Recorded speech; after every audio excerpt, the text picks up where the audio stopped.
Hi, I'm early. I'm early because I want to do a sound check. If you're early too, feel free to say hello in the chat box. I'm going to set this as the sticky message. Um, let's see, what's the check-in question? What are you looking forward to right now? Life in anything. Check-in question. I'm posting that. I want to make sure you can hear me. Can y'all hear me? Tell me where you're logging in from. Who's with us? Um, Hi, I'm Ethan. I'll just keep saying hi again and again. Um,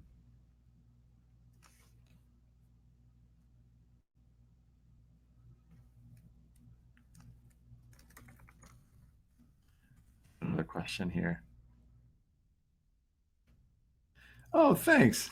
Saying I sound good. You sound good too, Zara. So what are you looking forward to in life? I know that's not very present focused. That's very future focused. No, Carrie, we're not starting early. I'm just showing up early, making sure you can see and hear me.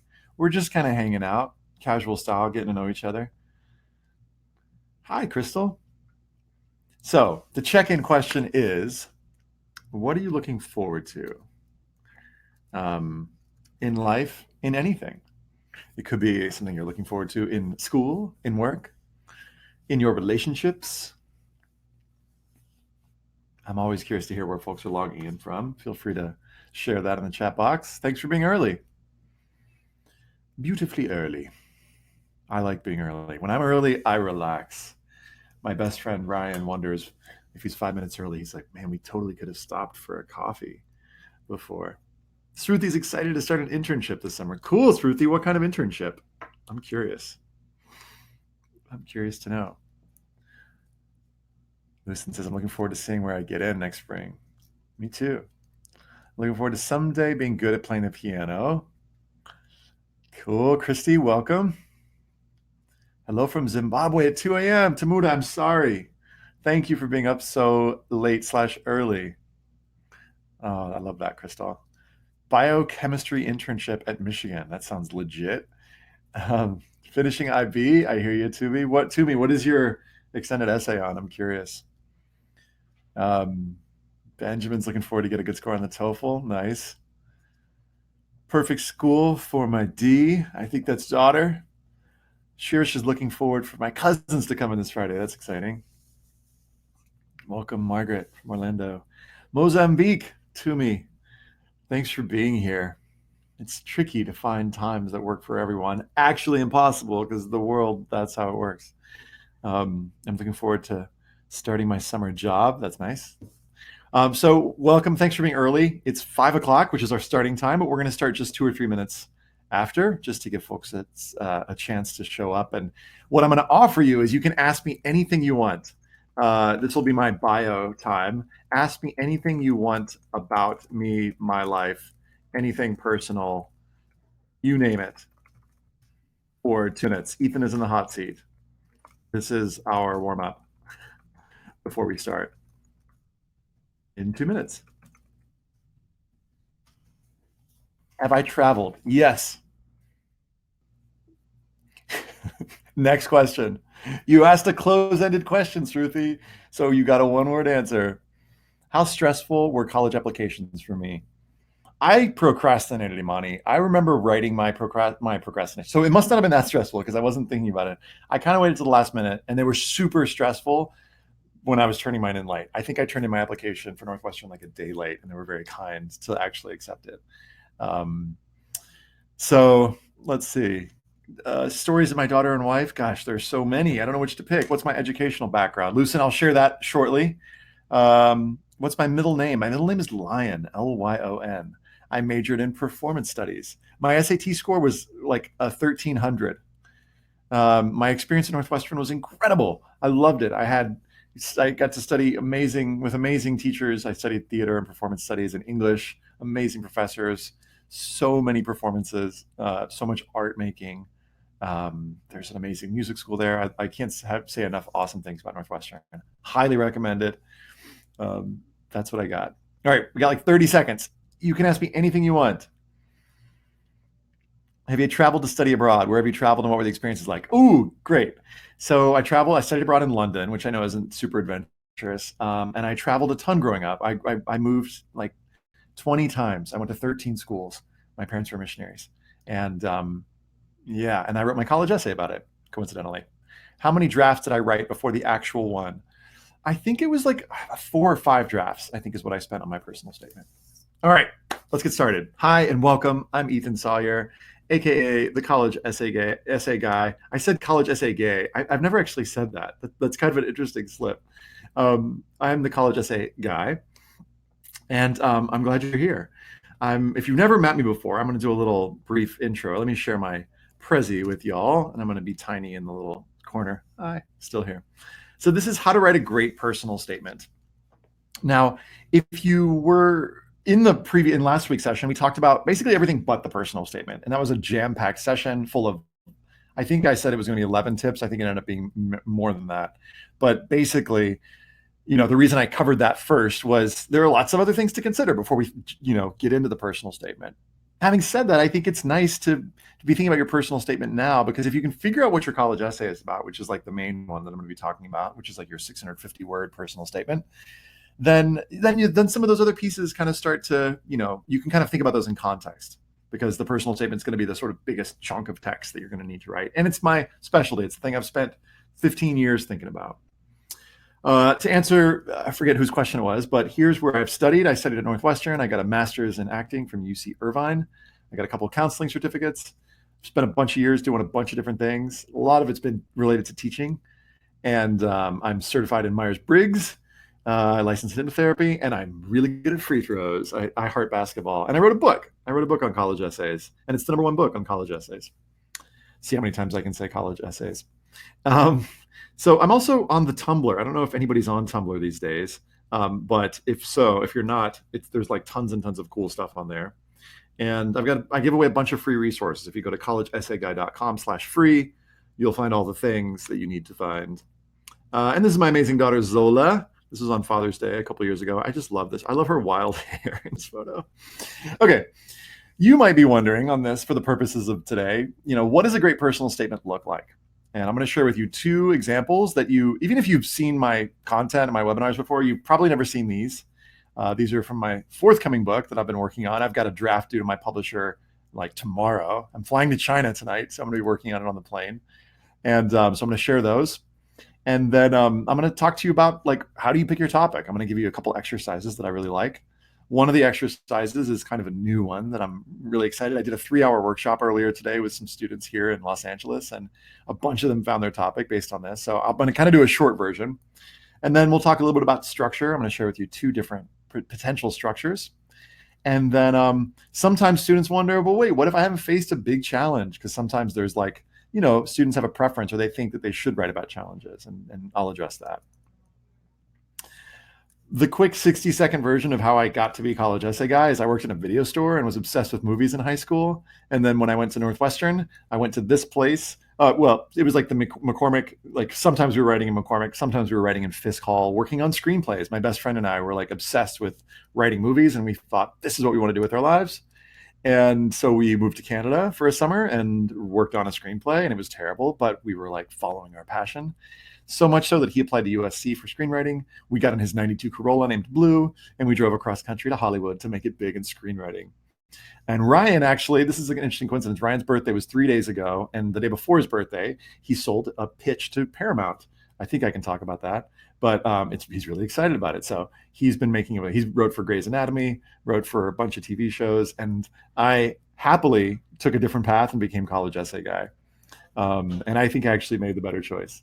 But before I did that, I read all the books from USC. Like basically, I kind of stole his screenwriting education, and found that a lot of the concepts that they were teaching kind of boiled down to this idea of the hero's journey, which I'm going to mention just briefly at the very end. I won't. Sometimes I spend, and if you've heard me speak before, you'll hear me talk more about the hero's journey and how it works. It's something that I talk a lot about on my course, which I'll share a little PSA about at the end. That's coming up in a couple weeks. But basically, it's this notion from that you're familiar with from films of like someone embarking on an adventure, going from the known world into the unknown world, crossing a threshold, and going through some kind of abyss, like some kind of tribulations, big life-changing experience, coming out on the other end with new gifts. And while I was working with at night trying to become a screenwriter, during the day I was helping students with their personal statements, and found that many of them were indeed going through some kind of hero's journey. And we were addressing this prompt, which is one of my favorite prompts. And so, one quick tip that wasn't on what we're going to be covering in this session is, like, if you're struggling to figure out which prompt, like which Common App prompt to choose, don't worry about it too much. And if you don't know what I'm talking about, basically you're going to write one main essay that's going to go from any of the private schools and highly selectives. And that essay, if you write it right, can be reused for scholarships and for many other, for example, the Coalition app, the University of Washington and University of Maryland, University of Florida, all use this other app. If you answered this question that's on the screen right now, you're going to be able to reuse your essay for a lot of different prompts. Okay, so describe the world you come from and tell us how your world has shaped your dreams and aspirations. I love this question. Sit with this for a second. Marinate on that, sit with that question. Describe the world you come from, which is huge already, and then how has your world shaped your dreams and aspirations? Well, while working with students, I found that many of them, when it came to the world they come from, had kind of been through challenges in their life. So one of the questions I have for you is, like, have you faced challenges? And if so, would you be interested in potentially writing about them for your personal statement? And then there's this dreams and aspirations. Do you have a sense of what your future looks like? A vision? Do you have a sense of what you want to be or do? Or not? Or is it kind of open-ended? And I found that these basically the answers to these questions mapped out into 4 different types of essays. Not types of people, types of essays. And each one maps a different approach. And the first, for example, category is, like, if a student has faced challenges that they want to write about and know what they want to study and they want to write about it, because it could be that you face challenges, right, but just don't want to write about it. Or it could be that you do have some sense of your major or career, but don't want to put in your personal statement, which is totally a legit thing to do. Or maybe you haven't faced challenges, but in the type B category, you do know what you want to study or major in, and you're feeling really excited about it. Or maybe you have faced challenges, but you don't know what you want to do in the future. Or maybe you haven't faced challenges or don't want to write about them and don't know what you want to study, right? In that case, I call that a type D essay. So I'm going to share with you a couple different structures that are going to work for each of these. The first structure that I'm going to go over is for the B and D, so the non-challenges essays. And then the next structure I'm going to share is called the narrative structure. It works really well for the type A and type C, which is if you are writing about a challenge. Next slide. And the good news is you can write a great essay, whether you have faced challenges or not, whether you know what you want to be or do in the future or not. Really, it's just a question of what is the approach? What is the path you take? All right. So let's get into this first one, montage structure. So montage structure basically works like this. You're essentially picking a variety of things about yourself, like, let's say 4 to 6 different parts of you, and you're trying to figure out what connects them all. So one metaphor that I really like is you're trying to say, for example, this is a weird exercise, but I have here a toothbrush and a pen and a set of keys. Now, let's say these are all important artifacts from my life: a toothbrush, a pen, and a set of keys. What connects a toothbrush with a pen with a set of keys? Any ideas? I look at these and these all, but I want to hear from you too. Feel free to type in the chat box. What connects a toothbrush with a pen with a set of keys? What do they have in common? I noticed that these are all tools. I noticed that they are all made of plastic. I was going to say they can get you from one place to another, but I'm not sure that that's true I guess this could get you from dirty teeth to clean teeth.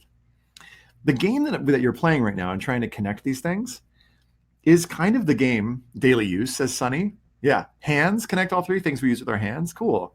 So it could be that an essay is about daily things and how the daily things are really important. That's not a great personal statement topic. But what essentially you're doing with the montage structure is generating a list of content, of things, like parts of yourself. And then I call them like beads. Imagine that there are different beads on a bracelet, and the different things are the different beads. And then you're looking for a thread, something thematic that connects them all. Okay, let me give you an example essay so you see what I mean. And this will be kind of familiar to you from movies, because there are different montages in movies, like the falling in love montage or the training for the big fight montage, or the getting the gang together for the one last mission montage, right? There's some theme, and then each image kind of represents what that, that thing. Okay, so this essay is called the home essay, and it's for the type D, for those students who maybe haven't faced challenges, or this is kind of answering that question, or maybe don't know what they want to study. This is the kind of essay that you could write. Not literally this kind of essay, but take a listen. As I enter the double doors, the smell of freshly rolled biscuits hits me almost instantly. I trace the fan blades as they swing above me, emitting a low, repetitive hum resembling a faint melody. After bringing our usual order, the tailgate special, to the table, my father begins discussing the recent performance of Applestock with my mom, myself, and my 11-year-old sister. Bojangles, a southern establishment well known for its fried chicken and reliable fast food, is my family's Friday night restaurant, often accompanied by trips to Eva Perry, the nearby library. With one hand on my breaded chicken and the other on Nancy Drew, Mystery of Crocodile Island, I can barely sit still as the thriller unfolds. They're imprisoned, reptiles, not the enemy's boat. As I delve into the narrative with a sip of sweet tea, I feel at home. Now, she didn't literally label her essay home. You'll see that that becomes a theme. Notice that she's mentioning it at the end of the paragraph. That's a place that, like, oftentimes plants something in our minds. 5, 6, 7, 8. As I shout the counts, 19 dancers grab and begin to spin the tassels attached to their swords while walking heel to toe to the next formation of the classical Chinese sword dance. A glance at my notebook reveals a collection of worn pages covered with meticulously planned formations, counts, and movements. Through sharing videos of my performances with my relatives, or discovering and choreographing the nuances of certain regional dances and their reflection on the region's distinct culture, I deepen my relationship with my parents, heritage, and community. When I step on stage, the hours I've spent choreographing, creating poses, teaching, and polishing are all worthwhile, and the stage becomes my home. So notice she's mentioned home again. Now, it's pretty clear that what she's doing in this essay is she's talking about the different places where she finds home. And the first one here is Bojangles, this fast food restaurant. And what you'll notice here is that she's connecting each of these to, like, particular values. So what are the values here in her opening? Well, she mentions that it's her family's Friday night restaurant, so we could say that family is a value. You'll also notice that she's got a book in her hands. So even as a kid, she was reading Nancy Drew's, right? Mysteries, potentially. Let's see what else. Let's look at the next paragraph. So she's got the Chinese sword dance. So this is the other place she feels at home is when she's choreographing. Meticulously planned formations, counts, and movements. So there's something about being detail oriented. And then here we've got regional dances and connection to culture and her parents and heritage and community, which boom, boom, boom. Those are some more values in there. And this is clearly different from the one before, right? So this is like family hangout times, like maybe some reading stuff. And this is more about her creativity and meticulousness. So next paragraph. Set temperature, calibrate, integrate, analyze. Set temperature, calibrate, integrate, analyze. This pulse mimics the beating of my heart, a subtle rhythm that persists each day I come into the lab. Third place she feels at home, the lab. So here's her science side. Whether I'm working under the fume hood with platinum nanoparticles, manipulating raw integration data, or spraying a thin platinum film over pieces of copper, it's in Lab 304 in Hudson Hall that I first feel the distinct sensation, and I'm home. Notice she puts home in the middle here, just to kind of vary it up a little bit. After spending several weeks attempting to synthesize platinum nanoparticles with a diameter between 10 and 16 nanometers, that's called geeky language. It's like something that shows that she knows that she's like gone deep on this, on this stuff. I finally achieved nanoparticles with a diameter of 14.6 nanometers after carefully monitoring the sulfuric acid bath. Cool, sounds legit. That unmistakable tingling sensation dances up my arm as I scribble into my notebook. I am overcome with a feeling of unbridled joy, new value there. So we see her excitement and feel it, and we get the science side of her. Styled in a t-shirt, shorts, and a worn dark green lanyard, I sprint across the quad from the elective speaking Arabic through the Rasias method. So now that you kind of know how this is working, what are the values, and you can name them in the chat box, that you see popping up in the next two paragraphs? Let's just actually go with this paragraph. What are the values that you see as I read this? So, speaking Arabic through the Rasias method to knitting nirvana. This afternoon is just one of many at Governor's School East, where I've been transformed from a high school student into a philosopher, a thinker, and an avid learner. While I attend GS at Meredith College for Natural Science, the lessons learned and experiences gained extend far beyond physics concepts, serial dilutions, and toxicity. I learned to trust myself to have difficult yet necessary conversations about the political and economic climate. Governor's School breeds a culture of inclusivity, here's a good one, and multidimensionality. And I'm transformed from girl who is hardworking or science girl, both cliches, but also both true, to someone who indulges in the sciences, debates about psychology and the economy, and loves to swing and salsa dance. As I form a slip knot and cast on, I'm at home. So do you see how now we're getting different parts of her? We're getting her sense of, for example, adventure, right? Or her sense of, her interest in philosophy, right? So there's like, someone, yeah, Devin, my brother. Yeah, intellectual curiosity, totally, which is really important, I think. Love science. Yes, absolutely. Here's the closing. My home is a dynamic and eclectic entity. Although I've lived in the same house in Cary, North Carolina for 10 years, I've found and carved homes and communities that are filled with and enriched by tradition, artists, researchers, and intellectuals. Do you see the full range? The great thing about this method or this structure is that it allows you to go really wide and talk about a lot of different parts of yourself. While I may not always live within a 5 mile radius of a Bojangles or in close proximity to Lab 304, learning to become a more perceptive daughter and sister, to share the beauty of my heritage, now she's doing a best of, and to take risks and redefine scientific and personal expectations will continue to impact my sense of home. Beautiful ending there. Okay, so what is she doing here? Essentially, well, let me just tell you how this works. So she completed some exercises, which I'll share with you in just a second. And as we met for the first time, she was trying to figure out, well, what is my topic? And she kept saying home, like she kept repeating home in like a bunch of different ways. I was like, you mentioned home a few times, and she's like, oh. I was like, where do you find home? And she named a few different ways, and I was like, oh, that's cool. And she's like, do you think that could be like a potential, like, theme or something for the essay? And I'm like, yeah, that sounds really interesting. So she ended up theming her paragraph, and I think she ultimately had like she initially had other like home places, but she just ended up kind of cutting some of them, and picking the best ones, and then finding ways to pack in her values, to show different sides of her. Pamela's saying, I'm from Cary and can relate to the experiences and know the place is cool. Kim's noticing, yeah, her willingness to go outside of her comfort zone. Yeah, absolutely. So you might be wondering, how do you develop the content for your essay if you wanted to create something like this, you or your son or daughter? So there are a couple different exercises that I love, love, love to recommend. The first one is something called the essence objects exercise. And we'll just do like a very short version of it. You can Google this and do the longer version if you want. There's like a 10-minute version. But the essence objects exercise basically involves coming up with a list of objects that are particularly meaningful to you and that represent different parts of your life. So actually, we can go back into her essay and see some examples. You'll see some from the very beginning. She's got the tailgate special at Bojangles, which connects her to her family. In this case, the essence object of Nancy Drew, Mystery of Crocodile Island. I mean, I'd have to ask her, but I imagine that represents a young love of, adventure and even like interest in reading. A Chinese classical sword dance. So even if she were to mention like this notebook connects her to her culture, connects her to her heritage, also connects her to the part of her that likes to teach. There's so many in here, right? So if you look down here, we've got pieces of copper that could connect to this interest in science. That she's got her lanyard was one of her essence objects that from the governor's school, which ended up becoming one of the paragraphs. For me personally, my essence objects, let me see if I have any on my desk here.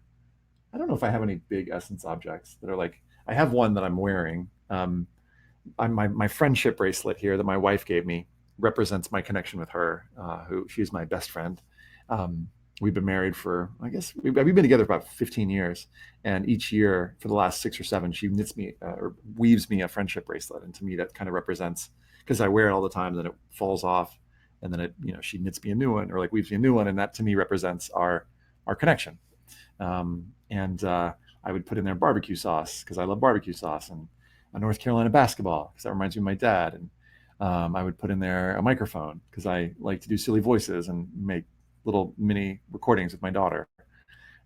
So if you were to do this exercise, it would be a matter of spending 10 or so minutes thinking about what are these different objects and how do they represent deeper relationships, memories, essences for who you are, maybe values.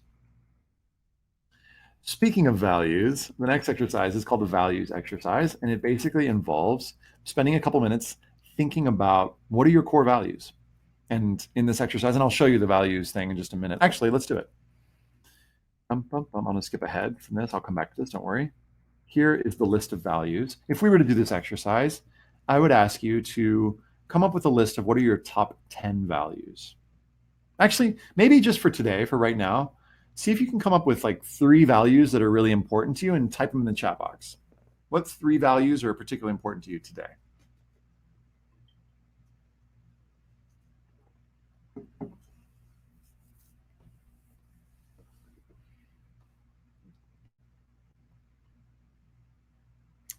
Another way that you can do this, and that you can use this values exercise, is if you were thinking of essence objects, you could actually think of an essence object and then think about what value that represents. Yeah. So great. Christy's mentioned faith, Maureen's fitness, happiness, and health, compassion. See if you can come up with an example of an essence object and what value it represents. So, like this friendship bracelet for me represents connection. It also represents ritual because my wife kind of like, we have this like tradition of like weaving the, and like her tying the bracelet on my wrist. Barbecue sauce. What does that remind me of? God, what's the value there? I guess I think about my brothers because we like eat a lot of barbecue sauce together. So I think it's like family in a weird way. So one of the fun things is to like kind of pair these and to sort of think about your essence objects as like these decodable things that are like values laden. So like Lucin's saying necklace that represents my connection with my late grandmother, or Christian saying makeup represents my creativity and inclusivity. Love that. We don't always think of like inclusivity as being connected to makeup. So I love that perspective. That seems like an uncommon connection. Cool. So I think you're getting what I'm talking about here. These exercises, and there are 3 or 4 more that I really love, can help you generate a bunch of stuff. And once you have a bunch of stuff, then the question becomes, okay, well, how do I figure out like what, like sort of the stuff, meaning like the potential beads, the potential paragraphs in your essay. So by stuff, just to give you an example, in her essay, she had all these like the governor's school lanyard, and she had like, lab related stuff, right? And she had like this part of herself that she wanted to talk about in terms of like Chinese sword dance. So you got all this stuff. What connects it all? Well, for her, home ended up being the thread, right, that connect the beads of her bracelet. And so I want to lead you through a little exercise because the next question is, okay, once you've developed some content for your essay, and I know I'm kind of going quickly through the exercises, then how do you find the structure for your essay? Like, how do you find something that connects them? So I want to do a little exercise with you, and this one I'm going to take a little more time with. It might actually take longer than 2 minutes, but this is a new montage exercise that I've been using, and I think it's really cool. So take out like find something to write with, if you can grab it really quick, and a pen. And all you need is a pen and a blank sheet of paper. And I want you to do this. I want you to make a list of 3 to 5 things that you know a lot about. Okay. What are some things you know well? You could talk on and on about. Some things I know a lot about are like games, whether it's board games or, online games, games that people play, mental games. I know a lot about games. I know a lot about like nonfiction, like self-help how-to books. I know a lot about basketball, North Carolina basketball. I know a lot about productivity. Make your list, 3 to 5 things. What do you know a lot about? Just write it down or type it. If you want to share in the chat box, feel free. Just so that other people can kind of get ideas of stuff. For some people, it's cooking. For some people, it's, knitting or, someone mentioned Doctor Who today. Art, that's good. You can listen. What kind of art? I'm curious. What media? Or maybe it's several different media. Type 1 diabetes. Interesting. Okay. So once you've got that thing or those things, actually, I'm kind of doing the inside out exercise. Let me explain. Actually, I'll come back to that in a second. Write down 3 to 5 things you know a lot about, and then pick one of the things and write it at the top of a piece of paper and circle it. Okay. I'll show you what I'm looking at. And then underneath it, I want you to name 5 to 7 values that connect to whatever you picked. So kind of like this. So write whatever the thing is, games. And then I want you to, and I'll give you the values exercise in just a second. I want you to write down what are the values that you could connect your thing to.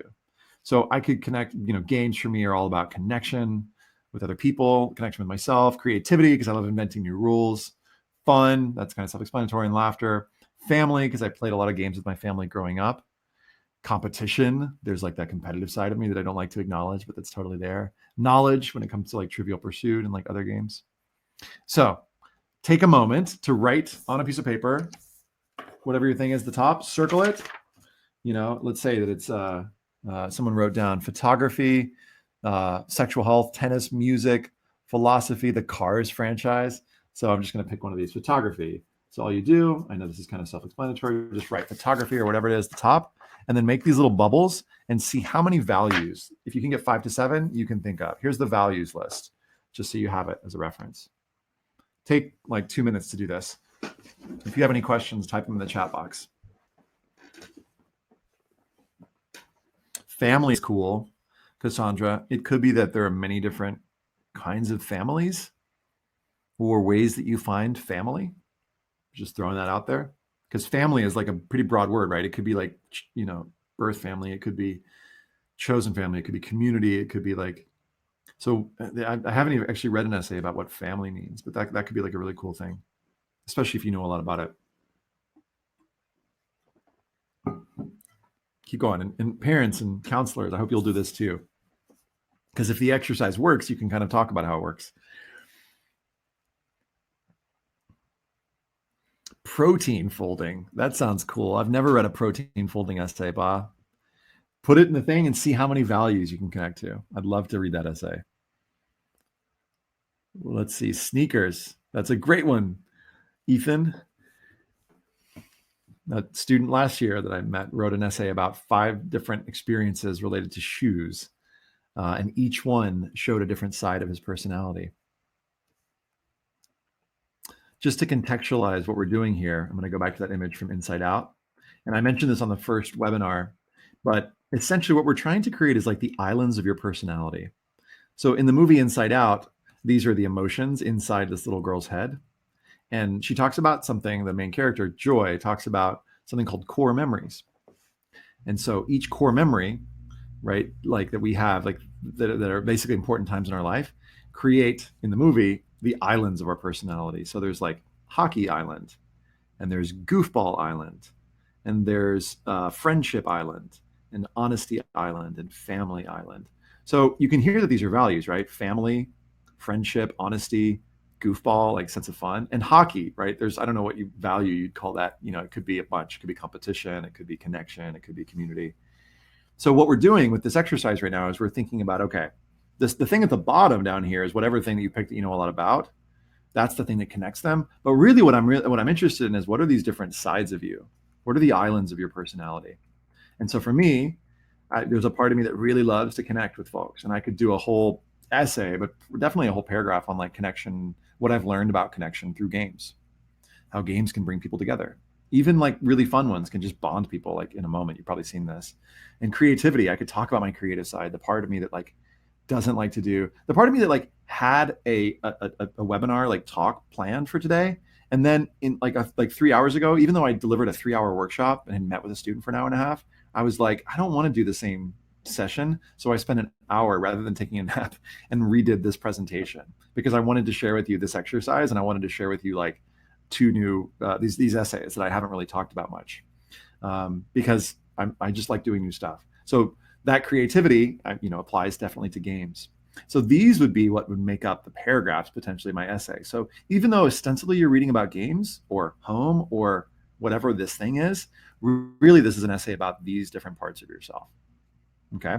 So I'd love to hear if folks are willing to share. Are there any, just in the chat box, if you'll type it, because I'd love to hear from folks, type what your focusing lens is. So like you would, if I were to put, I'd be like games, and then I would name some different values that are important to me, right? So here we got Vicenta's tennis. It's got laughter, health, fitness, friendships, physical challenge, competition, fun.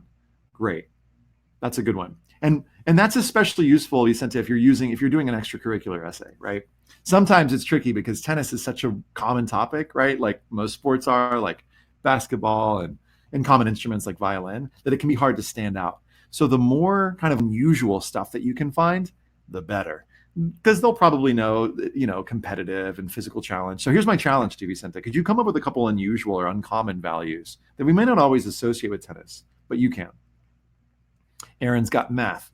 So here's the math essay. It's on collaboration and connection. That's cool. Family, competition, knowledge, and independence. Cool. That I see some different sides to you. Tamud is asking, does this method only work for the montage structure? Well, the narrative structure, which I'll talk about in a few minutes, takes a different approach.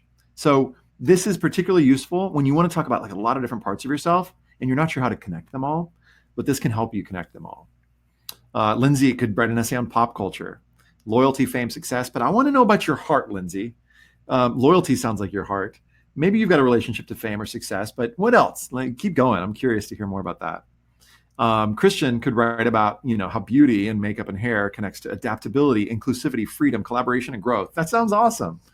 And that can be kind of tough because sometimes, essays that are about makeup, they get judged, perhaps unfairly because people think it's a superficial thing. I had a student 3 years ago who tried to write an essay on makeup and it took her 21 drafts. I didn't tell her to write 21 drafts. It just took her a long time to figure out, how do I connect this to the islands of my personality in a way that people won't judge? So Christian, I want to just encourage you to go for it and see what you can come out with. But again, remember that what's important here is not the focusing lens itself, which is to say this, it's really these sides of you. And if you're having trouble coming up with something, you can do this backwards. So you can actually come up with, again, using the 2 exercises I described, and there's some others, you can come up with a bunch more content and then start to go, okay, well, here's my pen and my keys and my toothbrush. And you can do it backwards. What is the thing that connects all these things? I want to show about my connection and my love of laughter and my connection to my family. Well, what connects all these things? What's a thread that could weave through them? So you can kind of do this backwards. Okay. These are so good. Devin's loving these. This is my brother. Okay. So let's shift gears for just a second. And who's asking about this? Who's this for? Tamuda, yeah. Narrative structure. So narrative structure is for students who have faced a particular challenge and who learned a lot, by working through that challenge.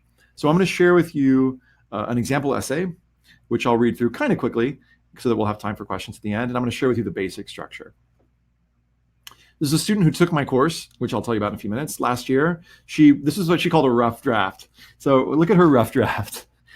The narrow alleys of Mardin, Khyber, I'm not sure how to pronounce that, Pakhtunkhwa, Pakistan, where I spent the first 7 years of my life, were infiltrated with the stench of blood and helplessness. I grew up with Geo News Channel, with graphic images of amputated limbs and the lifeless corpses of uncles, neighbors, and friends. I grew up with hurried visits to the bazaar, my grandmother in her veil, and 5-year-old me outrunning spontaneous bomb blasts. On the open rooftop of our home, where the hustle and bustle of the city were loudest, I grew up listening to calls to prayer, funeral announcements, gunshots. I grew up in the aftermath of 9/11, confused. So she's awakening our sounds, she's drawing us into the essay by letting us hear what she heard. Like the faint scent, and now she's using smell, of mustard oil in my hair, the war followed me to the United States. Here I was the villain, responsible for causing pain. In the streets, in school, and in Baba's taxi cab, my family and I were equated with the same Taliban who had pillaged our neighborhood and preyed on our loved ones. War followed me to freshman year of high school, when I wanted more than anything to start new and check off to-dos in my bullet journal. Every time news of a terror attack spread, I could hear the whispers, visualize the stares. Instead of mourning victims of horrible crimes, I felt personally responsible, only capable of focusing on my guilt. The war had manifested itself in my racing thoughts and bitten nails, when I decided that I couldn't and wouldn't let it win. Turning point. A mission to uncover parts of me that I'd buried in the war gave birth to a persona, Sher Khan, the Tiger King, my radio name. As media head at my high school, I spend most mornings mastering the art of speaking and writing lighthearted puns into serious announcements. Laughter, I've learned, is one of the oldest forms of healing, a survival tactic necessary in war and peace, too. So there's some things that are already just blowing my mind that I just want to pause and go back and talk about. I mean, these were incredible challenges that she had to overcome with. And what was particularly ironic and painful is that here she came to escape this war. And then it was actually turned on her, where she was seen as the aggressor, the one being violent, which must have been incredibly painful. But in high school, so she says she tries to uncover parts of herself that she'd buried, writing lighthearted puns. she comes up with this persona. During sophomore year, she says, I found myself in international human rights, a summer course at Cornell that I attended through a local scholarship. I went into class eager to learn about the laws that protect freedom and came out knowledgeable about ratified conventions, the International Court of Justice, and the repercussions of the Srebrenica massacre. To apply our newfound insight, 3 of my classmates and I founded our own organization dedicated to youth activism and spreading awareness about human rights violations. Fight for Human Rights. Today, we have 7 state chapters led by students across the US and a chapter in Turkey, too. Although I take pride in being editor of the Golden States chapter, I enjoy having written articles about topics that aren't limited to violations within California. Addressing and acknowledging social issues everywhere is the first step to preventing war. We're getting some of her core values right after the turning point. So this is what she's done about it. Earlier this year, through KQED, a Bay Area broadcasting network, I was involved in a youth takeover program, and I co-hosted a Friday news segment about the Deferred Action for Childhood Arrivals policy, aka DACA, the travel ban, and the vaping epidemic. Within a few weeks, my panel and interview were accessible worldwide, watched by my peers in school and family thousands of miles away in Pakistan.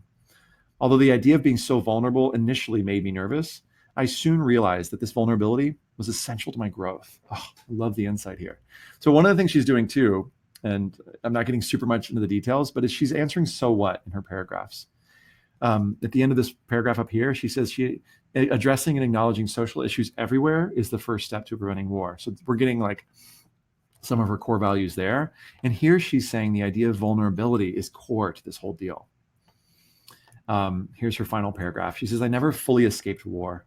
It's evident in the chills that run down my spine whenever an untimely call reaches us from family members in Pakistan and in the funerals still playing on Geo News. But I'm working towards a war-free life, internally and externally. God, that's beautiful.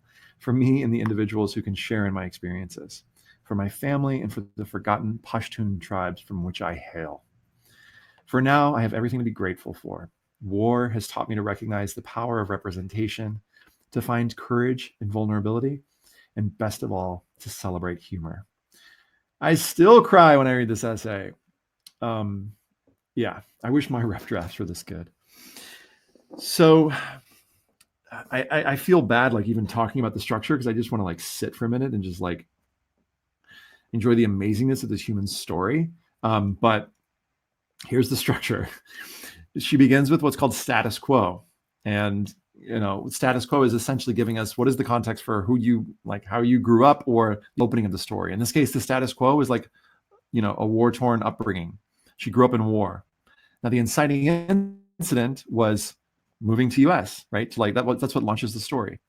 And we think that's going to be a good thing, but actually raising the stakes. This is the moment that after the story is launched, and when usually this inciting incident raises a question, like, is this going to help her get away from this war?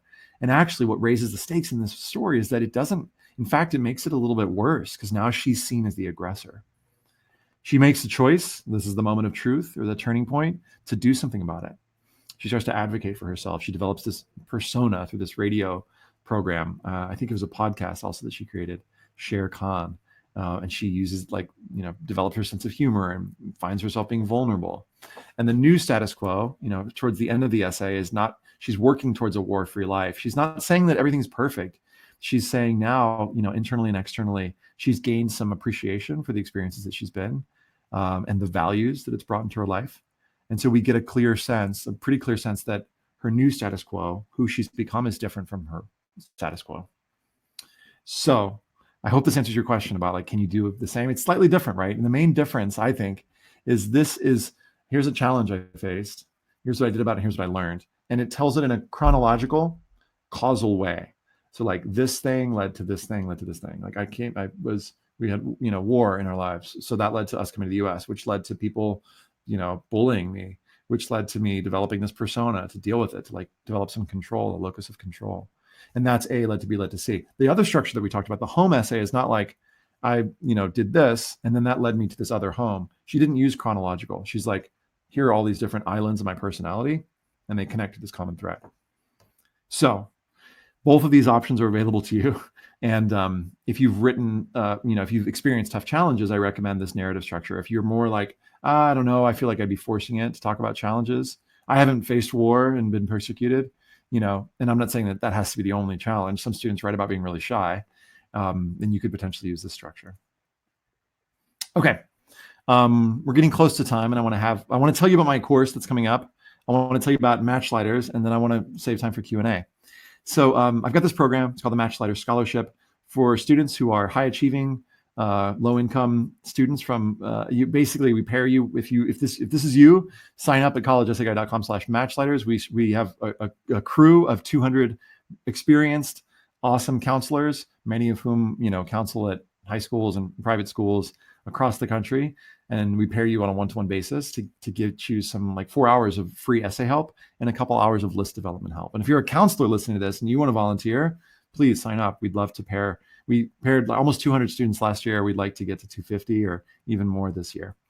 And if you are a counselor who works with these, with students who are low income, please have them sign up. Let me give you a quick tour of my course. Let me just unshare this screen, and I'm going to share my other screen, which is this one. Okay. Hi. Good to have you. How's it going? Whoops, not that one. There we go. Yep. Okay. So here's the quick tour of these courses. Devin's going to pop up a link in just a minute, but these courses, basically, the live version is starting on the 19th, so in 15 days. And for this, essentially the way it works is it's called a flipped classroom model, where you get access to all the videos. Let me take you inside what the videos look like. Once you sign up, actually, sorry, it's here. Once you sign up, you get inside the course. You go to, let's say, module 6 on bringing your essay to life with details and color. I've got these videos that you watch. There's a little handout. You can get the syllabus there. And once you watch through it, then we meet basically for 2 hours a day on the odd dates, the odd dates, June 19th, 21st, 23rd, 25th. And we answer your questions. So it's kind of like this format. One of the games we play is like, is this a good topic or not? And we do basically a shared Google Doc, and everybody gets onto the same doc. And we basically work through, and you write your personal statement. And we look at drafts. And like this student who wrote this last essay was one of my students. She put up the draft. We worked through it. This was like her third draft. It just was one of those. It was just like she crushed it. We were all like crying on it, like reading, and you get to know each other pretty well. That's one of the really cool things about this. I don't need to show you all this stuff. What else am I looking for? What else do I need to tell you about it? It's let's see. Oh, so there's the modules. Oh yeah, there's like a money back guarantee. So if like it doesn't work for you or whatever, it's fine. You can get your money back. What else do I need to tell you? I know I listed some things. Let me go back to where I actually listed my things. Let's see. Oh, if you can't make the live sessions, that's totally fine, because we do we record them all. So if you miss it, it's okay. You can just like watch it later if you want. And what else? Oh, right. For the next 24 hours, you get 50% off. This is something my brother said. He's like, what if we give 50% off for the people who are on the webinar? I was like, that sounds like a great idea. So Devin will pop up a little link in the chat box. I was supposed to share a testimonial. That's what I was like trying to think of, like, what do people want to know about this? And I have one here. I have a couple on this page. I'll read them to you. This is why it's like a clumsy PSA. I'll be done with this in a second. We'll do Q&A. Let's see. I followed every step from your videos, and my counselor was wowed by my first draft. And that's the thing, is like, some students will completely finish their essays, and some students will get a pretty solid first or second draft. And both of those are great and totally worth your time. For the student, Tessa, she was able to like finish them after a couple drafts. Julianne says, you de-stress the essay writing process by making it feel like we could relate to you rather than being stressed. I was excited for the sessions and actually look forward to finding my topic. So anyway, those are my 2 testimonials. Let me give you back my face. Actually, I need to share it's Q&A time, and there's an email if you've got any questions, info@collegeessaguy.com. So do you want I guess I'll bring my face back up. What questions do you have? High achieving and low income, no pressure. I know. So let's see. To me, what are the requirements to be accepted to be a Matchlighter scholar? There's like a certain income threshold, and that's outlined in the application. So you basically, things like, did you get an SAT waiver, or are you on free and reduced lunch? And if those don't apply, then there's like, in the application, you just let the director, who's Erica, know how much your parents make. And you can see the requirements on the match letters page. Thanks, Dev. Do I think writing in the present tense is more powerful than past tense? There's no, one answer for that for sure. So, it's just, no, I don't think it's better. It depends. It just depends on what feels right. And so I noticed that home essay, I think, is kind of in the present tense. Manya, writing tips for these essays? What do you mean? So this whole session was writing tips for these essays? You keep getting stuck midway. Where are you getting stuck? Let me know specifically, and I can give you more specific advice. Diane, do you recommend lots of random drafts and then narrowing them down, or meticulous planning for the ultimate essay? So Diana, I think of it as there are two ways to think about it. So it depends on what your style is. I think of some students as being like gardeners. So if your creative process is more like come up with a cool idea and then water it and see what happens, then yeah, try different drafts. But if you're more like the architect where you like to have the thing planned and outlined, then feel free to do that. And we cover both of those on the course, which is like, you can map out specifically what you want to do in each paragraph and like, how you want to, architect the whole deal. Or yeah, if you have an idea that's like maybe from this exercise that we did, you're like, oh, I could totally write an essay on like, on art, and you want to just riff on it and see what the different islands of your personality are. Like either one of those can work. But I think some planning is a good idea, just personally, so that you don't waste a ton of time. Is writing about my 6'5" in height a good idea? I mean, and how that's impacted my life? Maybe it doesn't. Like other students have written about, being tall. So it doesn't strike me as like super compelling, like right off the, but certainly anything can work.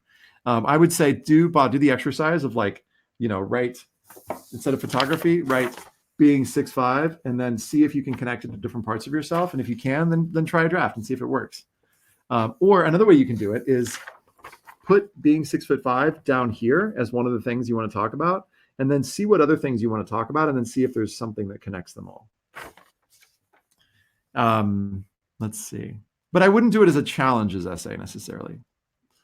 Nina says, I have good ideas, but I struggle putting it together. Tell me more. What are you struggling with? Be more specific, and I can give you more specific answers. Sana asks a good question. Would it be effective to write a narrative about your relationship with someone else? It depends. Probably not. I mean, sometimes students write about romantic relationships, and that doesn't tend to go well. It's kind of hard to like do this and talk about all the different cool parts of you. Be careful that it's not totally an essay about the other person. Like, here's an amazing essay about your grandfather, and he should totally get accepted. Make sure it's clearly about you. But I would ask if you're compelled to write about someone else, like, what's the essay really about? And I would ask that question of like tennis, like, what is the essay really about? It's not about the other person. And like, remember that like one of the things that colleges really want to know is what are the skills, qualities, and values that you're bringing to their campus? I know that's probably kind of obvious. Like that's an obvious thing, but I just wanted to make that explicit. Like, how can you reveal different skills, qualities, and values? I don't, if that's the best way, great. But I would say try other ways. Is writing about your extracurricular activity in narrative form a bad idea? Fiona, I think it's really hard to make that interesting. And the reason I say that is that I find that a narrative, unless there's a significant challenge or problem that the author's trying to overcome, I kind of get bored personally in essays that are about an extracurricular activity and that are told in narrative form. Because a lot of times they end up being about like winning the big game or losing the big game, but winning in life, with something like gymnastics or track.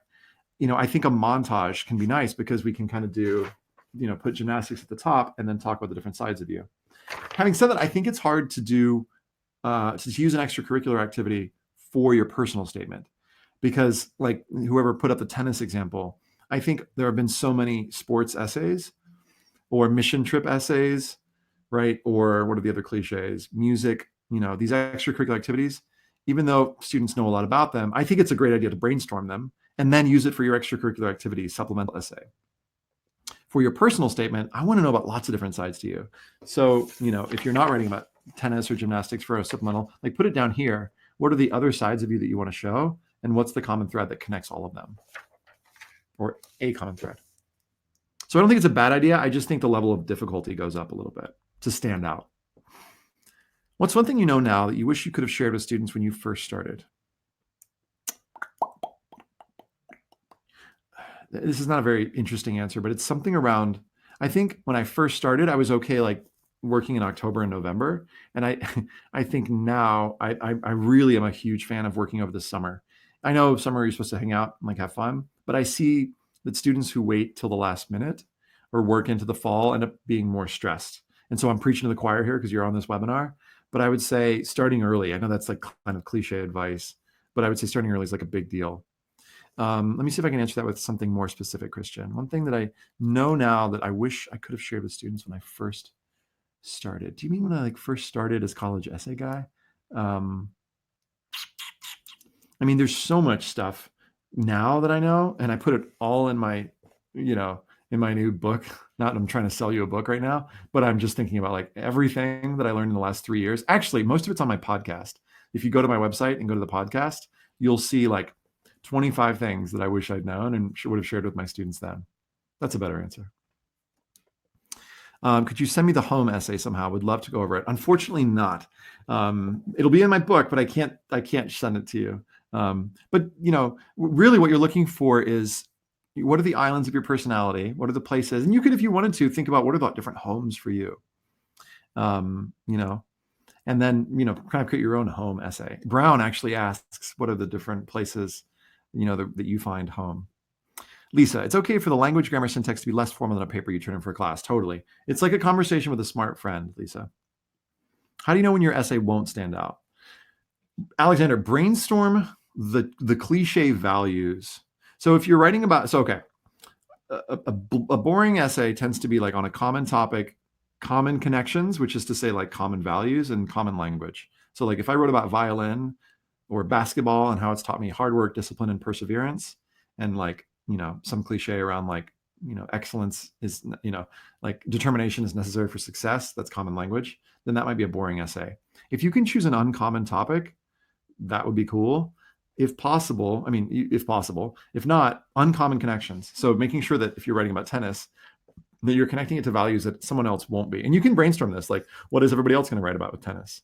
The competition and physical challenge, these kinds of things. And then just decide not to write about those things. But again, I think that's extracurricular activities are best for the extracurricular activity prompt.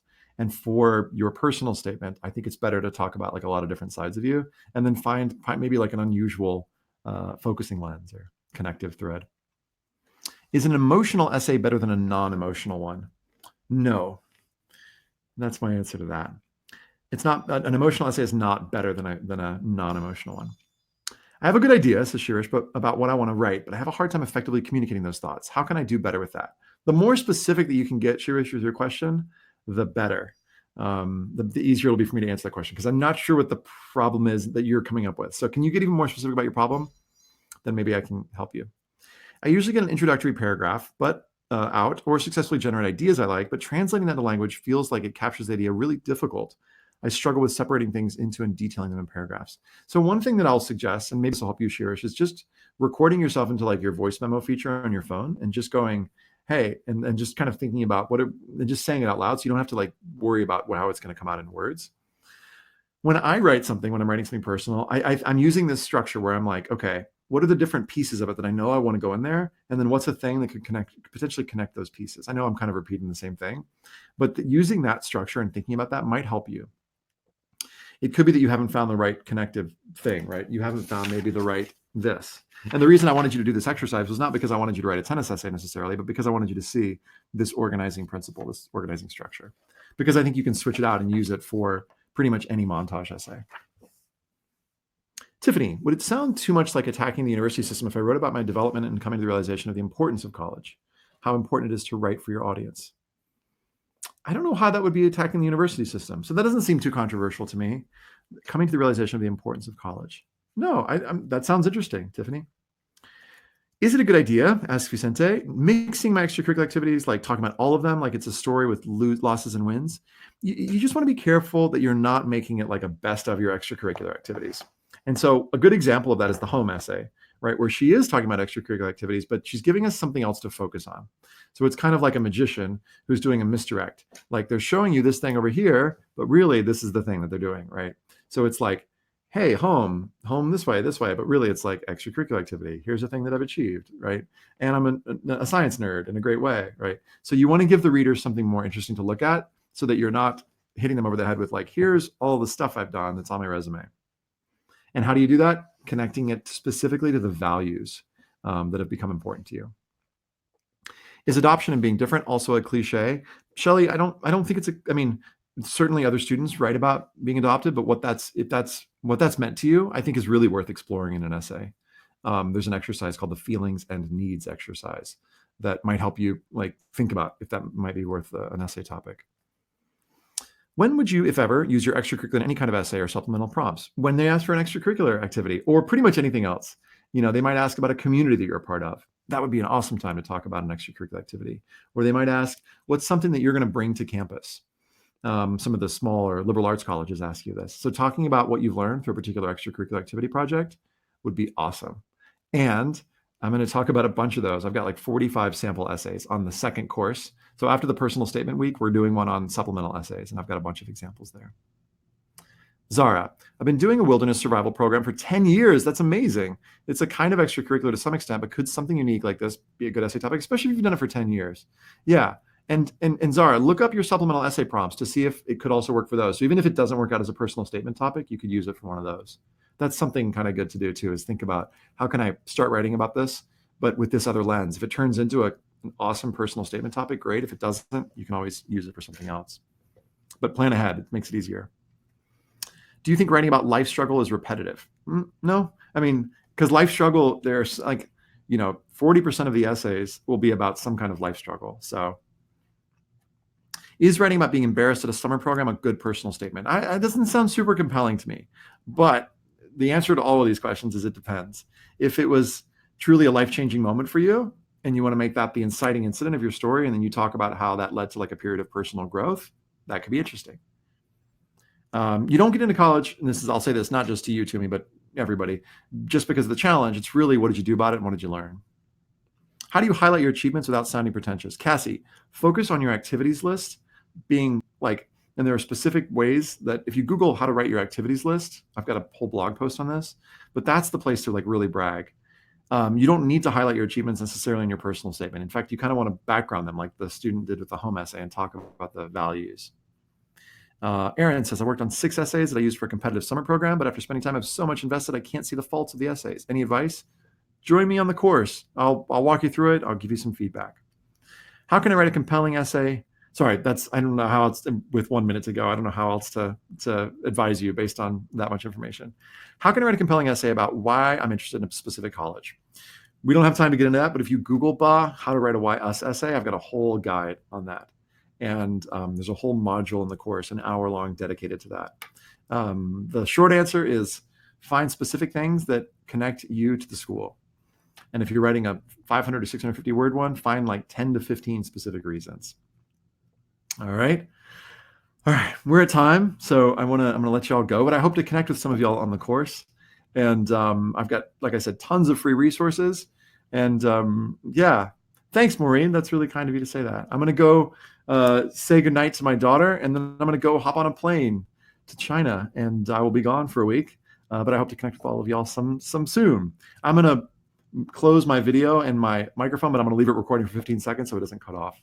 And I wish you the best of luck for this process. Hope to connect with you more. Be well. Bye.